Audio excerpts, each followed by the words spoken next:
Welcome back to the podcast, guys. Just want to talk about today's sponsor before we jump into things, and that is Harper Power Sports. They're my local Skidoo dealer over in Ontario. Been working with them for many years now. Always treat me great. They have great service, great staff. So if you're interested in picking up a new 2025 Skidoo or even a used sled, highly suggest checking them out. Let's jump into it. Welcome back to the podcast, guys. Tonight we're here with Matt, Deryk, Jordan Eats a Lot, and myself. Yeah, this is supposed to be the post-ride podcast, but we didn't do much riding today. I guess Matt and Jordan went for a little boot, but the conditions are nothing to rave about right now, so we're just kind of going out when the sun's shining. I guess we should turn this TV off so it's on. Okay, yeah. Fuck, I was watching it. I was like, this is going to be good. Yeah, a little intro here. We've got Matt, who's been on here before. He's from Quebec. He's a Frenchman. Not actually. Come on. You can say Quebec. Let's not go with the French. Hey, there's nothing wrong with the French guys. We got Hugo. He's a great dude. That's why he's so welcome in Revelstoke. It's because he's from Quebec. There's a lot of Quebecers out here. Yeah. But, we got Matt. We've been riding with these guys here for a week.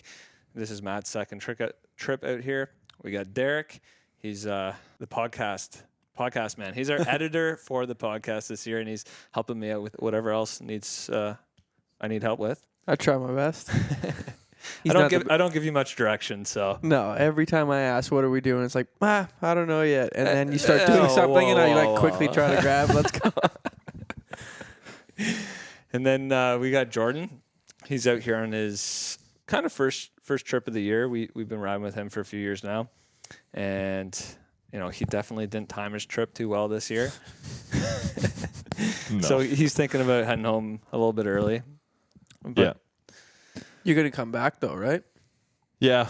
The plan was to go home for 2 weeks and then come back for 2 weeks. I'm just going to shift it up. Yeah. Shift it up, go home a week early, and then, come back last week of February kind of thing, hopefully. Right on. And then you'll be back out for another 2 weeks, or are you going to push a little longer? It just depends on conditions. Yeah. Let's see what my work situation's like. Really what you have to do this year is you can't plan a trip this season with the way things have been. It's just kind of, you got to fly by the seat of your pants. And, last week when we knew the conditions weren't good, we probably should have just picked up and left. But I knew I had to go home at some point here during February. So I was a little up in there with what I was doing, a little indecisive, and kind of shit the bed on that one because the States they're definitely getting hit hard right now with some snow. And if you guys could go anywhere in the States right now, where would you pick? Probably Wyoming. Wyoming? I don't really have a choice, so where would you go? Wherever you take them. Where do you think the best snow is from following social media? I have no idea. I haven't been following anything on social media. You're just over it. You're ready to dirt bike. I'm down. I'm down to follow wherever the good snow is, but I haven't been following stateside, no. Yeah, spending a lot of time in California. It would be really cool to do it. I've done skiing in California, but I think Colorado or Utah would probably be a better call because the snow, I just feel, would last a little bit longer. California, I think you need to hit during the storm cycle while the snow's still. It'd be cool to ride California, and last year they had a wicked year. They had crazy base like around Mammoth Lakes and whatnot. Definitely be just a cool place to say I rode in California and just check it out. But yeah, I agree. I think the better snow right now is probably in Colorado, and it looks like it's right from Colorado up to West Yellowstone right now. It's pretty good. Yeah. So yeah, which that's not really that far of a drive from here. So we could hit the road in the morning and. But we won't know till the morning. Till the morning. Till the morning. I'll tell you guys. Before. Yeah, we're headed out. Meet at the truck stop in 10 minutes. it'll take him longer than 10 minutes to pack up, so I don't think we have to worry about that. Should we touch on this subject? What is your favorite mountain meal? How many mountain meals a day? Not just one. One. No, what's your favorite meal? Do you feel like you're being bullied right now? Yeah, I always feel like I'm being bullied when it comes to food. Is that why you hang around me so much? Yeah. You just feel like we're such good friends because I'm so mean to you? Yeah. That's what best friends are for. Yeah, that's right. What's your favorite meal? You've had all whatever, of mine. So whatever you bring me. This is gonna keep going, and eventually he's gonna stop bringing you meals. No, he's just gonna stop hanging around us. I've put up with it this long. So He's committed. 20 minutes ago, he's saying he's had enough of it after your Instagram reel you made. He's gonna go. I asked you if that was okay. What do you think he's gonna say? He's gonna fucking walk off in the bush by himself to try and eat his meal in peace. yeah, that was mentioned. We'll find out tomorrow. Yeah, I showed him that, and he's like, "That's perfect, dude." Nothing wrong with filling yourself on the mountain, making sure that you got lots of energy. You know, I can only say so much because at the end of the season, I go home and Chloe says to me, "Wow, you look sick." I'm like, "Oh, gee, thanks," because it's just how I lose weight over the winter and definitely slim down in the face. And I don't eat enough when I ride. I know that, and don't eat properly. I never eat because I never have time. I just like finally get to the spot, and then you guys are, all right, let's go. You just have to stop and eat in the bush like Jordan's going to start doing. Yeah. Yeah. Maybe you'll start bringing me meals. Maybe. Well, if we don't keep We'll if we keep taking days off, I'm gonna have lots of meals left. Came here with 20 meals, expecting to ride 20 days. You rode how many? Well, I have ridden every day. Sort of. I've been on my snowmobile every day, but we've done three actual rides, and then I've done 3 days of like 2 to 3 hour, just moseying around, but trying to make the most of it. Yeah, we definitely haven't been riding the hardest this week. We've taken quite a few days off, me and Deryk. At least we did something, though. At least we edited. Well, we're doing stuff. It's not like we're just taking a day off to sit around and do nothing. But like you and Matt, you two are out here for basically a week or two is what you're planning, and you're wanting to ride every day, and it's just we're not the most motivated at this point because we've been riding all year. So I do feel for you guys when we're like on the fence about riding, and then we're like, oh no, we're not riding today, and then you guys are just left hanging. We got that time crunch. You guys know you have like another month easy or more, like so. Well, I mean, it's harder for you even than me. Like I can stomach it. Like, in the past, even when I've been here for a month, I would be okay with it a little bit more because I'd be like, okay, well, big deal. I have 3 more weeks straight here. Days off are fine. But at least for me, I only have a 6.5 hour drive. So, I mean, I can still get 46. in weekends. I don't have to battle like you to get out here. Yeah. Yeah, that's all right. I mean, I've made the most of it. You're going to go home and you're going to ride in Mont Valin or Chuck Chalks, right? Yep, that's the plan. Yeah. Go home. He's gonna It's go. sad. I'm leaving Revelstoke to go to Quebec and ride because the snow's better. I feel so backwards doing that. But yeah, that's pretty much the plan. Mont Valin or Chic-Choc or wherever's better when I get home. Maybe a little Florida trip. Yeah, there's a little Florida trip in there too. Got to do something for the family. Yeah. Yeah, kids and wife will be happy to go play in the sun for a bit, and I don't complain. Not about the southern trips.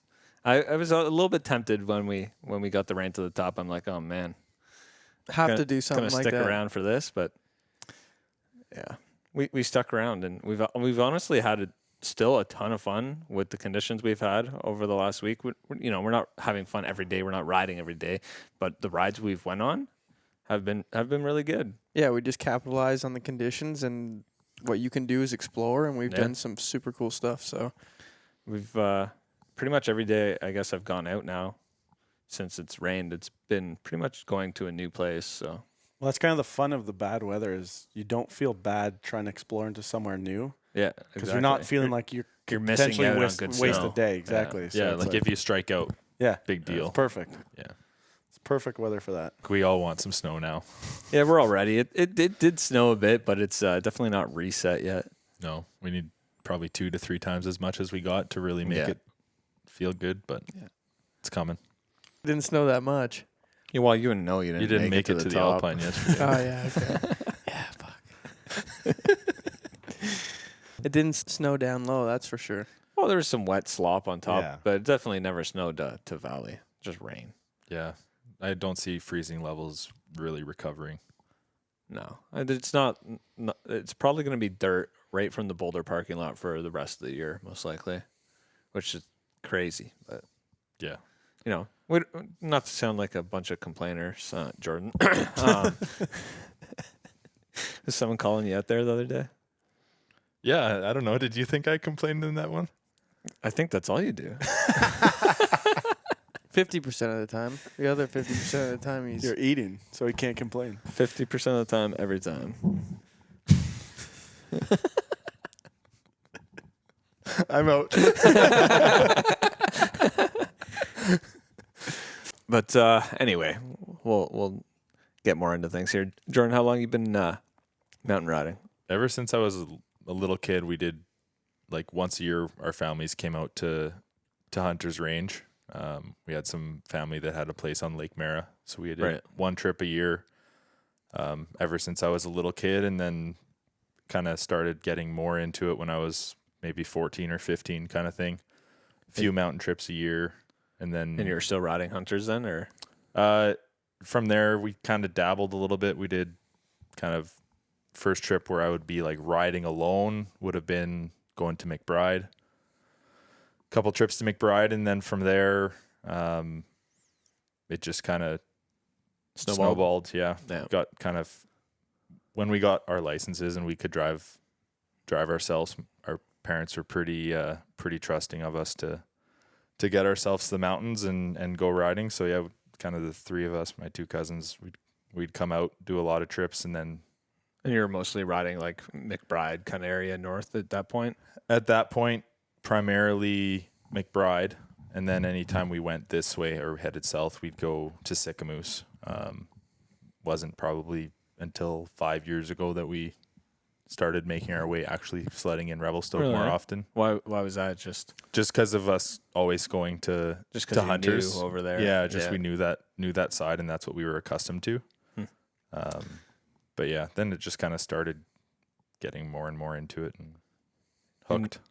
And then was it Dallas is how we started riding, or?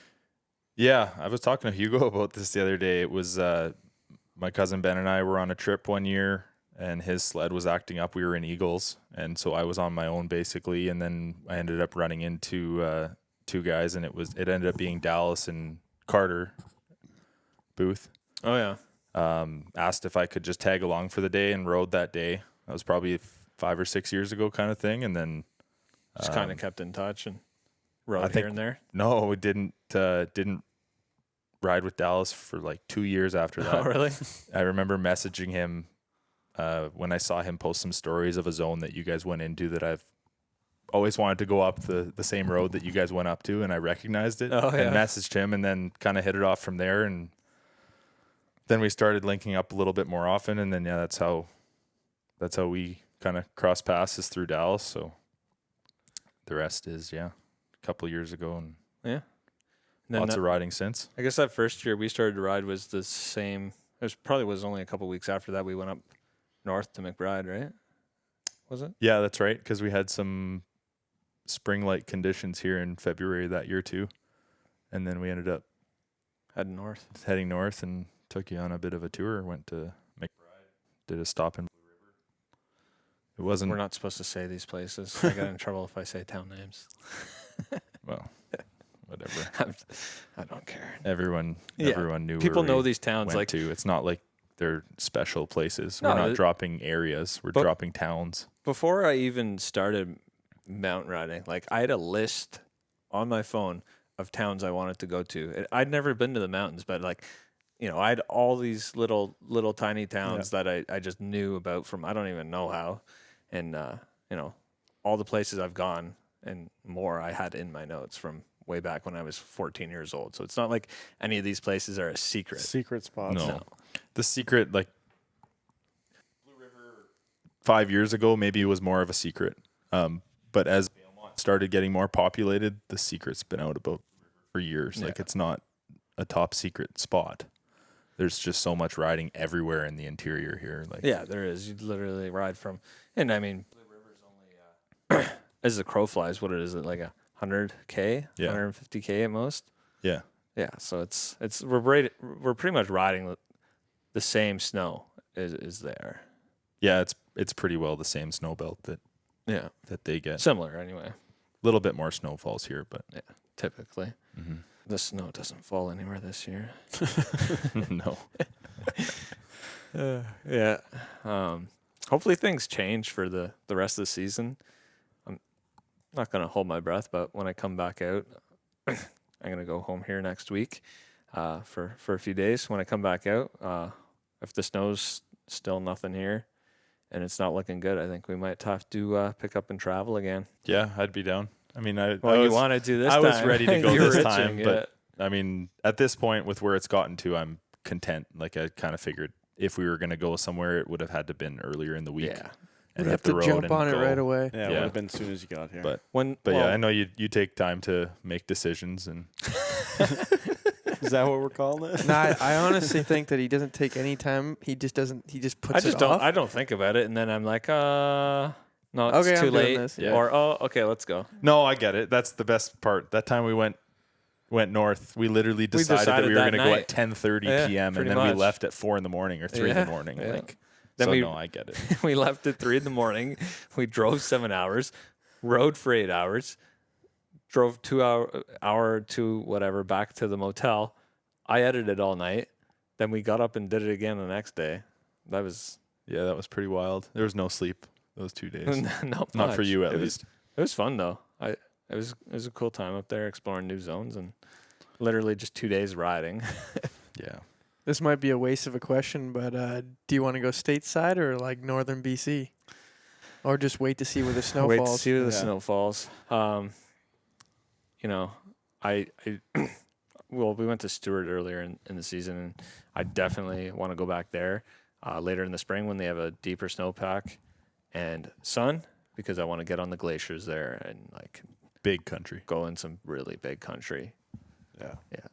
So it'd be cool to go like really like up to actual Alaska or kind of like Haines Pass kind of thing. That's usually a spring thing, but there's been lots of people ripping there all year just because there hasn't been snow anywhere else. The only issue is they don't get very many hours of sunlight up there this time of year. It's coming around now that we're getting later in the season, but the sun's never really high in the sky. It was even like that in Stewart. It was an hour less daylight than here. How far is Haines from Stewart? It's Stewart's probably like halfway. Oh, It's a long commitment. Yeah. 32 hours. Yeah, so you're going for a while. You're not just a few days. Yeah, no, it's like a week or Yeah. two type of thing. It's almost like driving out to BC from Ontario. Not quite the same kind of thing, but same idea.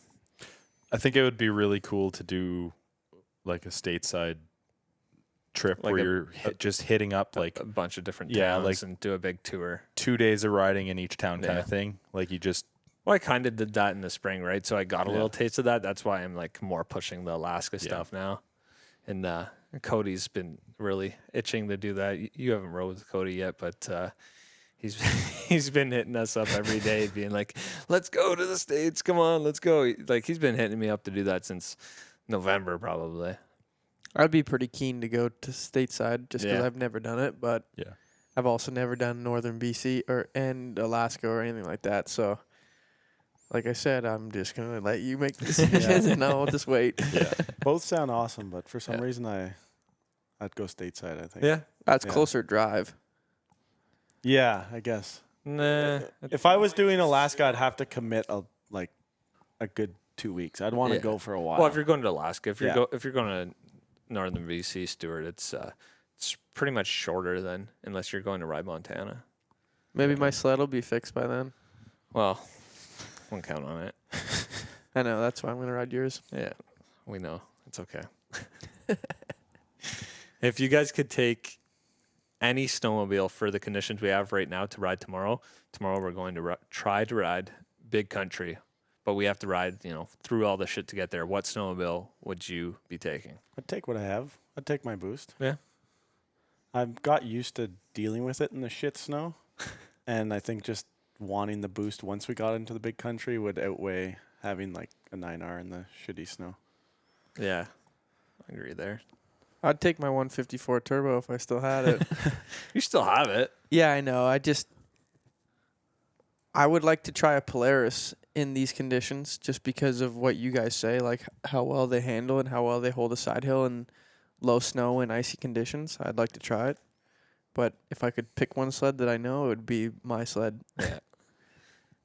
Yeah, I think the Polaris chassis, I think most people can all agree, like when you really are having to throw around a sled at this time, like with the conditions that we have, it's by far taking the least amount of energy to do it, and it does everything really well. My biggest thing that I was going to mention is I still have PTSD from all of our clutches last year, and all of our reliability. And when we're talking of going like big country, I actually think that I think that I would have like just an 850.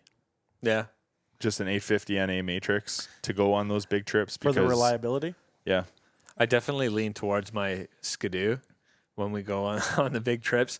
Not to say that the Skidoo doesn't break down or have its issues, but it's less likely to actually leave me stranded. The Polaris is an easy fix, but it leaves you stranded. That's and the you thing. don't when we're going up in these big country, far back places. Yeah. If doubling out of there, first of all, towing is just pretty much out of the question, and then doubling it would be awful. Like think about where we were yesterday. Yeah. Trying to come out of there with two guys on a you just on a have to sled. walk on the crust. You'd walk it out. Yeah.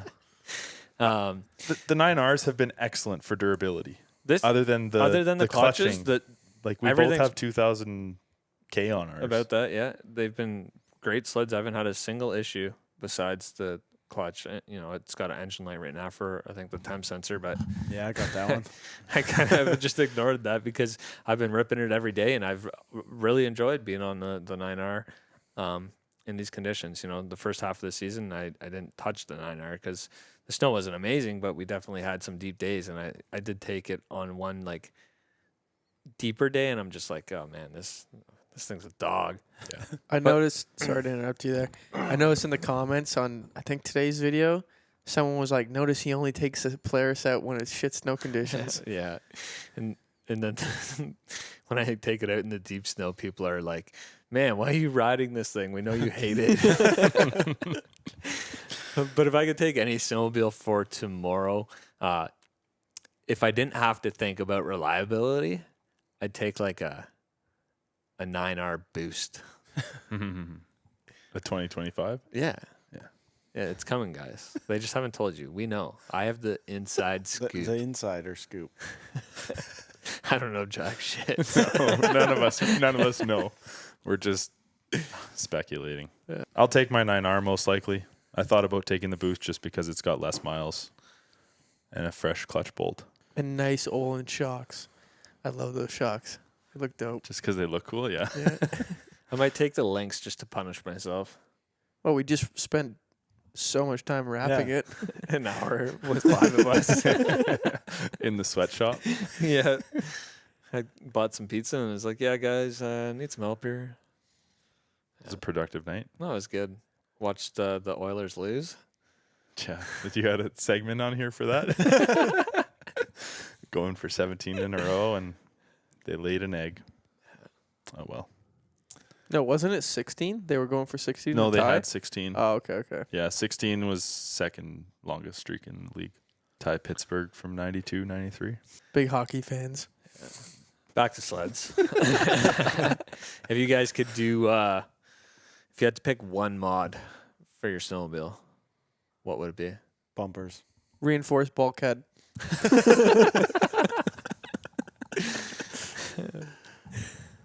I'd probably agree on the bumpers. Yeah. Bumpers, I think, are the most... They seem to save my ass more than anything, so... Yeah, I've hit a few things this year that I was really happy I had good bumpers. Someone hit some things yesterday. Podcasting on his bed. The longest podcast in freerider history. Yeah. I hope it's shorter because the last one took me forever to edit. Well, you did that to yourself. I know. This one, I won't do it that way.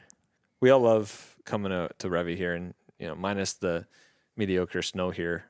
Do you guys think Revy is still the place to be, or do you think it's kind of overrated? Would you like go somewhere different for a year? What do you think? I mean, you have pretty much freedom to do whatever you want because you just travel out for a weekend here or a couple of weeks there. But what, like Matt, if you were to fly out or drive out, I'll still keep coming here. Yeah. Yeah, I think there's just so much untouched stuff still. Like, we've seen a lot, but there's so much versatility here, and there's just so much variety. I'm not ready to judge anything off this winter either. Like, it's a terrible winter, but oh no, I'm not judging anything off this winter. No. Like I said, we've still had a ton of fun. And I'm still new. I've only been coming here. Like, this is my third winter out here, so it's like there's tons. You guys tell me spots like, "Hey, we're going here," as if I know where I'm talking about, and I have no clue. So it's like, for me, it's still new. So it's awesome, So I'm not ready to. Yeah. I'm not ready to switch it up yet. I feel like some people would say it's overrated just because of the crowds that are here now. It does get wild especially on weekends. But we ride Boulder 99% of the time, and we're never around anybody else. No, You don't see anyone. Just see them all in the parking lot. Boulder's huge. Yeah. I don't think I'll ever write Revy off, but I would like to try like Utah, Wyoming. For an extended period even? Or just like for... Maybe for like a month. Yeah? I don't know how big the areas are. Like, you've been there. I haven't. I would like to do basically what you did last year. Yeah. Like, travel and just hit a few different spots through the States. People ask me, like, what I thought about those zones, but riding a zone for one day, you can't really form a proper opinion on it. Yeah. So spending a couple weeks down somewhere else would definitely be interesting. I think that going somewhere else would be cool. If we're talking in Canada, I still think that Revelstoke's The place to the be. place to do extended trips. Like, I love riding areas in other areas that, like you've already mentioned, that I can go to being 6-7 hours away from all of them, but they just don't have like the access to the facilities and the town. Like, that's the thing. Like, so many of the other towns are very small. Yeah, they're just And it's like, ghost towns. yeah, really ghost towns. And there's like, one gas station, not a whole lot of places to eat, grocery store. Like, there's just not a whole lot of option. Depends what you're after too, right? Like, I don't care to have options. One gas station fine by me, and one restaurant because I'm not going out to eat every day. But if you're going for a vacation, this is more the place to be for sure. Yeah. The Jerry's like here. Yeah, Lots to the do. cherries just like wherever we take them with snow. Yeah. Wherever there's a meadow that they can mash, or a hill that they could go straight up. And then just toboggan straight down. The luge run. Do you think stateside would be, on a normal winter, as consistently good as it is here? Because I tend to find that it's not as consistent there. Like, they can get some unreal They dumps. get some good dumps for sure, some good days, but I find it's definitely more consistent here. Yeah. And they also get more sun hit there sooner, being a little bit further south. Yeah. And, temperatures I feel like temperatures tend to rise a little bit more in some of the stateside areas. Yeah. I think maybe they do get more sun than we do because we don't see the sun at all, and that's kind of nice. But last year when I was down there, I was talking about that with somebody when I was in Utah, and they're like, wow, you're lucky you picked today. It's Bluebird. We get like 2 of these a year. I'm like, really? I feel like you get sun way more often than we do. But Interesting. I feel that like a normal year, the snow's fairly consistent through here. Like, you have good snow kind of. you definitely have at least once a year, it's going to rain to the top pretty much. But usually you get past that pretty quick, except this time, and then you're on your way. Yeah. Because I remember even before, like, mountain sledding, when I was just snowboarding, it's like Revelstoke was still the spot people want to go ride powder. Yeah. So it's like, I think there's just something about the way the snow hits here that it's. Did you ever come here to This is snowboard or no? No, and since I've been coming here, I still haven't even made it to the hill. Do you guys think you're going to buy new snowmobiles next year? Spring order? Probably not. What happens if they release a 9R boost? Ah, shit. Maybe. Think I'm a about the sucker price for tag punishment. I know. on It's a probably going 9R to be a boost. $40,000 sled the way things are going. A 9R costs as much as a boost, basically. And a boost is like $4,000 more than a 850 NA. So do you add the two together then? Yeah, that's what I'm wondering. Is that their logic? Yeah, it'd be $8,000 more, man. If we ignore numbers, that would be awesome. But I mean, I'm more scared of the hit we would take on our current Well, we're already 24s. going to lose our shirts. But Yeah. Deryk would have. Are you? I'll buy a new snowmobile if mine gets written off. And If it doesn't, if someone's listening that they're not sure what we're talking about with Deryk Snowmobile, he kind of piled it into a rock. I guess Yeah. that was like a month. No, not quite a month ago. And he's been dealing with insurance, trying to go through that process. And it's kind of they're, painful. they're trying to repair it, saying, the bulkhead's cracked and it needs a few other things as well. Yeah, let's just not fully go into it, but I'd buy a new snowmobile, but if this one gets fixed and it's fixed properly, then I'll just ride it another year probably. Yeah, because what do you have, like not even 1,000 kilometers on the thing? No, it has 1,400 kilometers. So if they wrote it off, would you go pick up like a leftover 24 at the smoking deals that they are, or would you snow check? I would snow check. You'd snow I'd check? just ride the NA till the end of the winter and then snow check something for next year. I'm on the fence.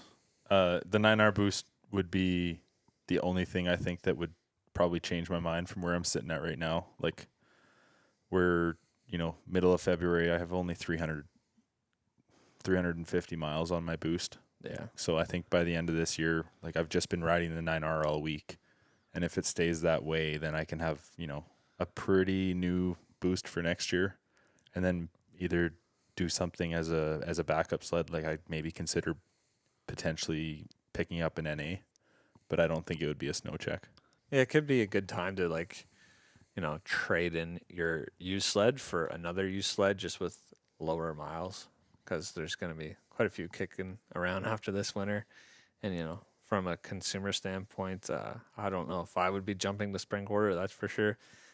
It just depends how many miles you're putting on in a winter. If kilometers, but if I'm putting it on 2,000 kilometers in a winter, I'm still, I think that's probably the borderline of where you're going to want to spring order a new sled. Or if they release something new, that'll kind of make my mind up.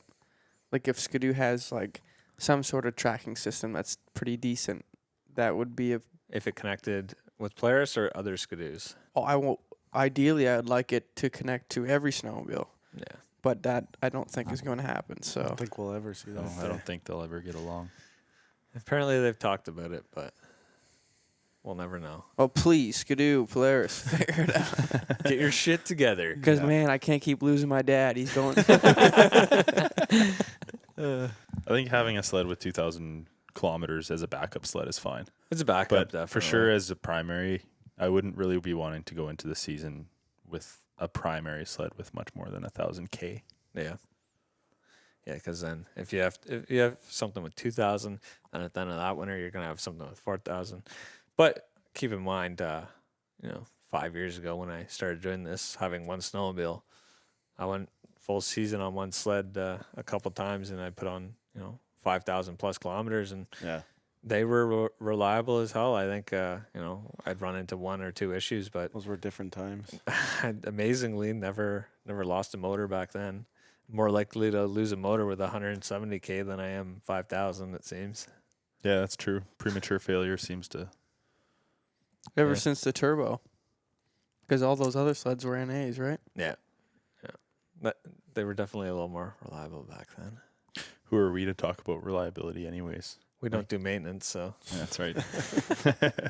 No, but I mean, we talk about you don't want to have a mild out sled to take into these remote zones because you don't want to call a chopper, but we were calling a chopper last year on sleds that had 200 miles on them.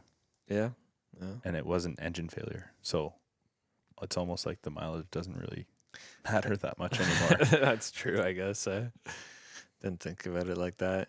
We're definitely a bit spoiled being able to buy new sleds every year and ride as many days as we do. So Yeah, for sure.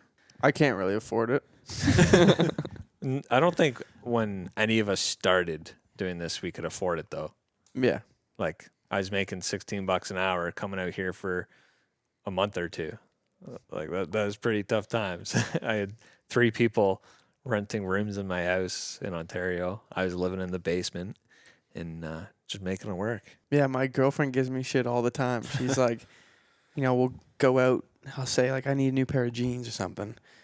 I'm like, $85 for jeans?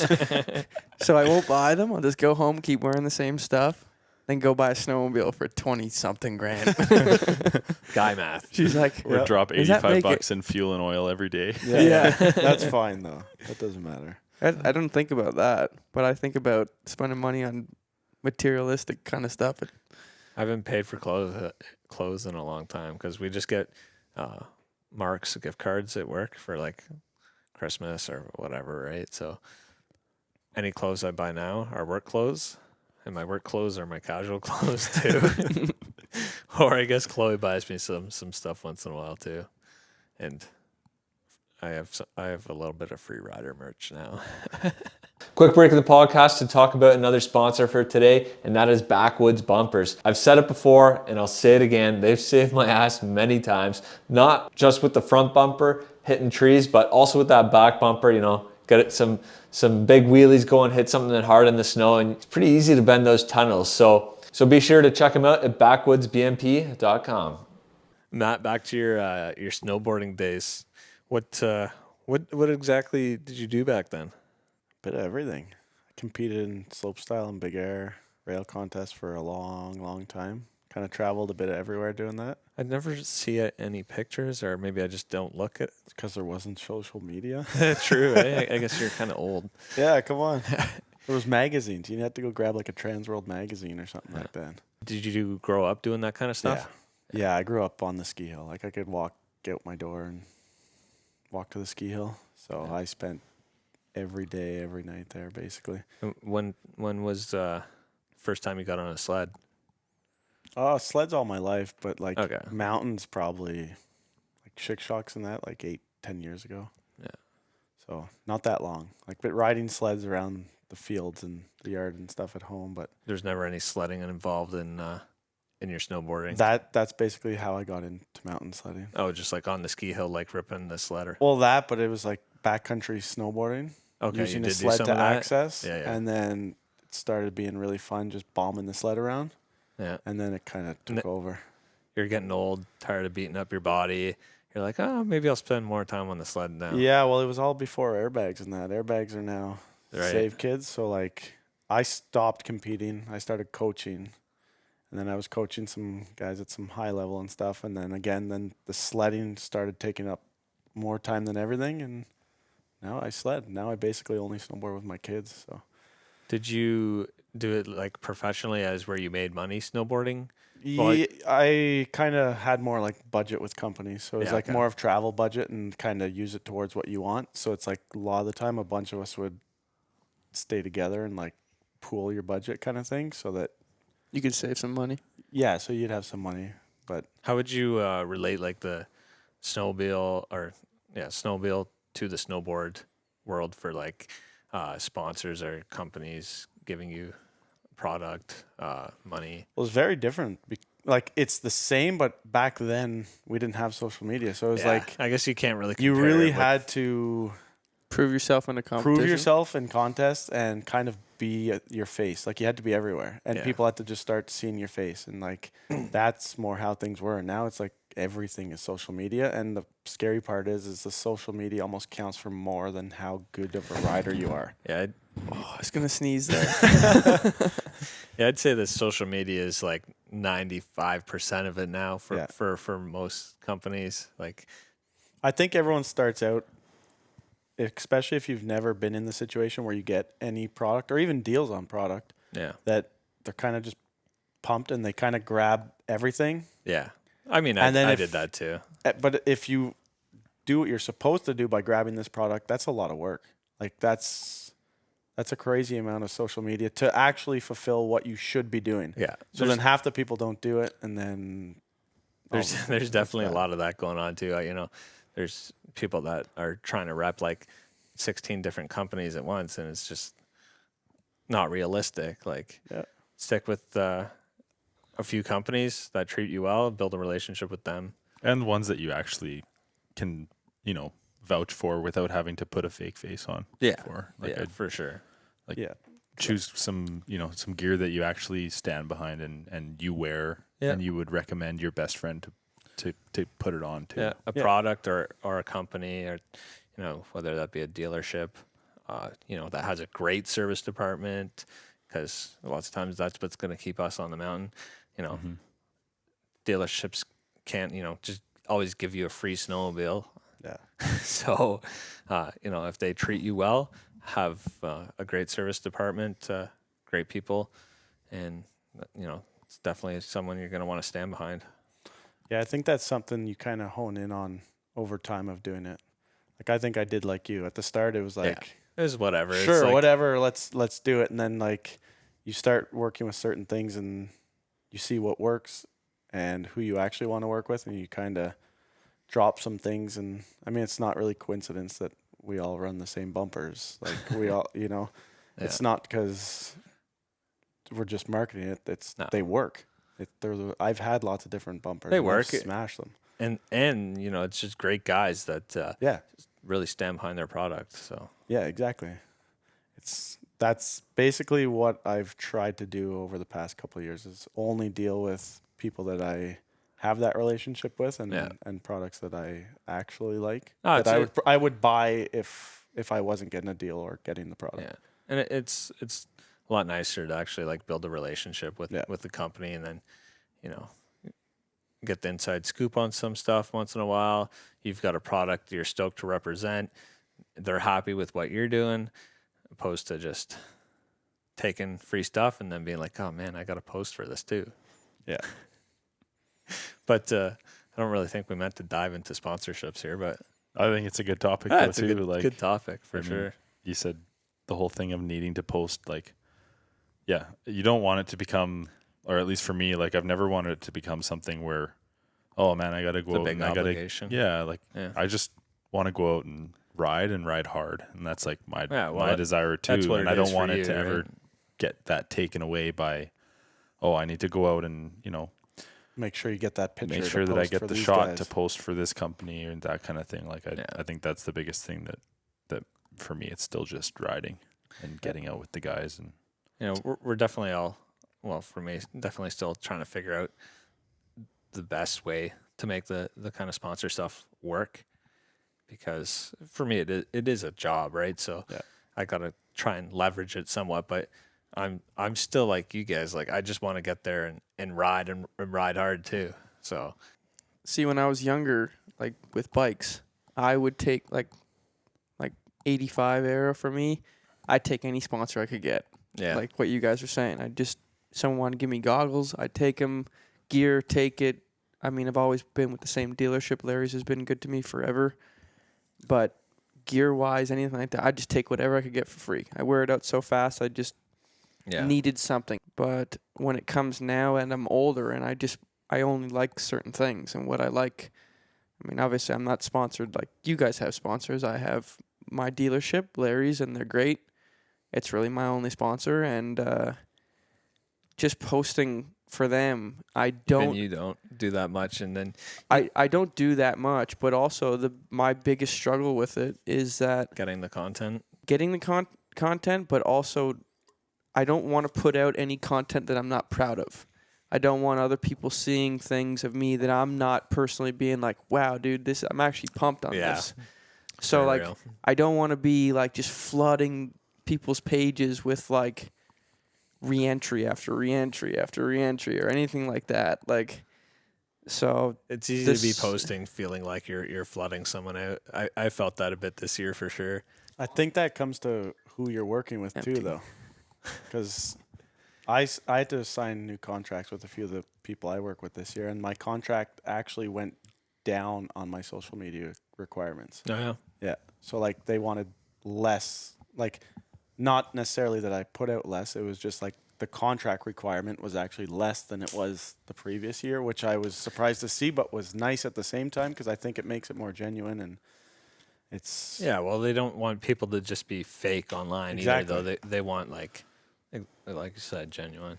I think the big part for me was dealing with the people afterwards. Like if you had boots and they sucked, sending them, or boots or a bumper or a can, whatever the product was, if it sucked and you reached back to them and told them this is what broke down, this didn't work, and it was the feedback you'd get back. Like I worked with a company before that literally every time I'd send them feedback, they'd be like, "That's your problem. That's the way I'm treating the product."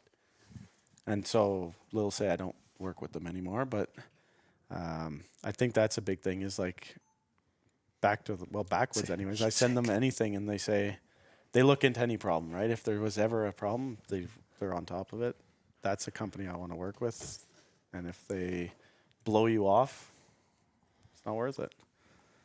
To my point before, though, like when I was a Grom and I was getting deals through whatever, it was never like a real sponsorship. It'd be like a support program. So Gear's a tough one because when we're riding as much as we do, we wear gear out really quick. Like, especially boots. Let's be real. I don't think a company out there that makes a good snowmobile boot. they're all good, but they just I don't know. If Again, we're talking about a difference between good and then the average rider, That's right? the thing. that's Most true. people could get multiple years out of the boots that we're riding. Out of all the gear. Yeah. Like So if you think of the days you put in your gear, how many people Well, does it take it's- 4 years to do that? exactly, it's many people are doing what I do in a season in 5 seasons or so. So Yeah. And I don't mean to call anyone out on bad gear, but boots are definitely a struggle for me and a lot of aggressive riders. We're wearing usually, I would say, 2 pairs of boots in a season for me. I don't know for you guys, probably just 1 pair. I'm probably one, but I never used to wear boots out at all. And then the last 2 years, I've been through 2 pair of boots. Mm-hmm. Yeah, as soon as you get aggressive and you're stomping on your running boards, jumping from side to side, that's when they just, nothing's going to last on those super sharp running boards. Like, look what they did to your shin yesterday. And I was wearing knee pads too. Yeah. So you can only ask so much out of gear, especially boots, I guess. I used to wear snowboard boots. Mm-hmm. The stiffness would stay, but the soles would get destroyed so fast. And snowboard boots are pretty cheap though too, aren't they? Well, or you could get cheaper ones. You can get cheaper ones, but You could. I was using. I'd run I the did Nike snowboard ones. boots too. Yeah. I ran a Nike set before at my first set, and then I ended up getting some Nitro ones, and they had a Vibram sole on the bottom, and they lasted longer, and I was used to them. But man, they're wide, right? Like you get them in your running boards or in your your toe holds. Yeah, they barely fit in the toe That's hold. the thing. You don't have a whole lot of playroom in there. Wasn't there a couple year stint there where a certain boot size would fall into the players' running boards, like up in the toes or something, and then people were like getting their foot stuck in the running board and breaking their ankles? Or is it just? I me think that it was remembers just that? I think it was just some people who had the toe holds too too low. Okay. And then when they were like, Stomping the toe saying in there. the sled would roll or something like that, their Right. foot wouldn't pop out of the toe hold. And then I'm pretty sure there was a few like broken ankles and Yeah, because the player's toe hold now, it's adjustable and it's cast aluminum, is it? yeah, they're not as strong. So for they're not sure. as strong. No. Whereas I the think other ones, for it was that reason, it was like part of the subframe. Like it wasn't Yeah. a removable or replaceable piece. It was solid, right? Yeah, that's true. So I definitely almost broke my ankle. What was that 2 years ago? I rolled onto Deryk and I broke my toe hold with my foot rolling out of it. I ran out of the way Remember that? so fast, dude. I didn't even try to save his snowmobile. I was like, I'm out of here. Or me. You didn't try to catch me? No. Why would I do that? I could get hurt. I was gonna touch on when Deryk was talking about his whole dealership thing too, because I have a similar kind of, even with when I used to do skiing, it was always skis through, it was almost gear through a supplier. Yeah. It wasn't like company Direct. specific. It was the supplier that I got skis Like from, some gear. distributor. Yeah. Yeah. Yeah, distributor. And that was kind of the same thing there. And even now, like my primary is really just my dealership. And it's almost nice having a single point, because at the same point, they have the dealership have the right, connections to and the right ability to help us out and help us out with whether it's the gear that we need or, like you touched on, the service. Like, Yeah. service is number one, and in my opinion, the service is the big one. And then there's less obligation too. Yeah, it's easier just to have to kind of rep one brand. They give you gear, you maybe throw in that tag, but you're not like specifically trying to rep that brand. You're, more you're the still dealer. repping your dealer. Right? Yeah. Yeah. Any more sponsorship talk that we want to touch on? Sponsor me. Hey, I think we've made $50 so far, so we're I doing saw good. that. I looked at it. I was like, "Fuck, that's my wages, dude." $2,000 in podcasting equipment, $50. You'll be in a profit maybe next year. We can afford to pay you. Everybody watch this, please. I'm gonna what I said about flooding Instagram with shit I don't like. I'm flooding everyone's gram page. This is the call for everyone who's listening to this. Just send Share Deryk it. your stuff. Yeah, Share, subscribe, like. do all that fun stuff. But Yeah. I think that's the end of her. Thanks for watching, guys, and thanks for being on the podcast. Yeah. Thanks for having us. Yeah, another one down. And, hopefully, So many more to go. A lot.